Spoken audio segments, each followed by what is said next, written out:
नमस्कार, आप देख रहे हैं डीडी किसान। आपके साथ मैं हूं घनश्याम उपाध्याय और वादे के मुताबिक आपसे मिलने चले आया हूं। पानी की औकात क्या, पर्वत को मिटा दे।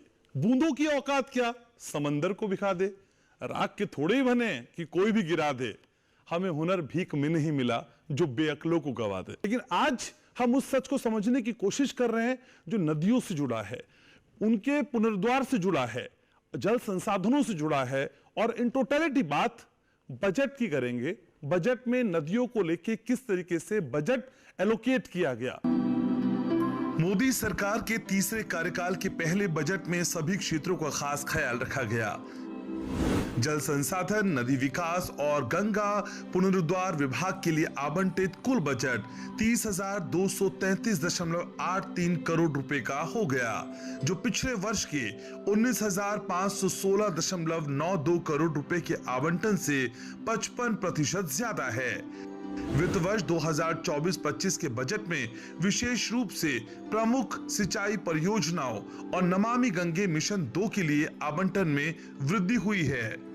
वित्त मंत्री निर्मला सीतारमण ने बजट की घोषणाओं को करते हुए कई राज्यों में बाढ़ नियंत्रण उपायों और सिंचाई परियोजनाओं को बढ़ाने के लिए 11,500 करोड़ रुपए की बड़ी वित्तीय सहायता योजना की घोषणा की। वित्त मंत्री ने बजट पेश करते हुए कहा कि बिहार लगातार बाढ़ का दंश झेल रहा है। उन्होंने कहा कि ब्रह्मपुत्र और भारत के बाहर से आने वाली उसकी सहायक नदियों से हर साल आने वाली बाढ़ से असम प्रभावित भी रहता है, इसलिए उसे भी बाढ़ प्रबंधन तथा संबंधित परियोजनाओं के लिए सहायता मिलेगी।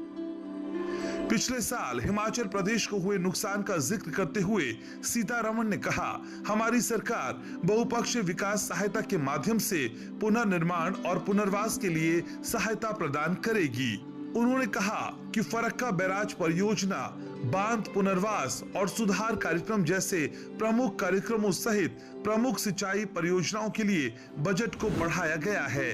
अकेले फरक्का बैराज परियोजना के लिए आवंटन पिछले वर्ष के बजट 70.92 करोड़ रुपए से बढ़ाकर 127 करोड़ रुपए कर दिया गया है।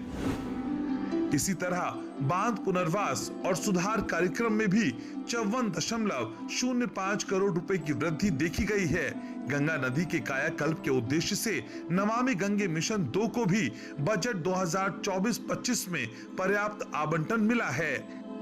इनके अलावा राष्ट्रीय जल विज्ञान परियोजना और अटल भूजल योजना सहित जल संसाधन प्रबंधन परियोजनाओं के बजट में भी वृद्धि की गई है। भूजल प्रबंधन पर केंद्रित अटल भूजल योजना को पिछले वित्त वर्ष के 1,000 करोड़ रुपए से बढ़ाकर 1,778 करोड़ रुपए आवंटित किए गए हैं। तो आज सच के साथ कार्यक्रम में सरकार की इन तमाम कोशिशों को नजदीक से जानने का प्रयास करेंगे।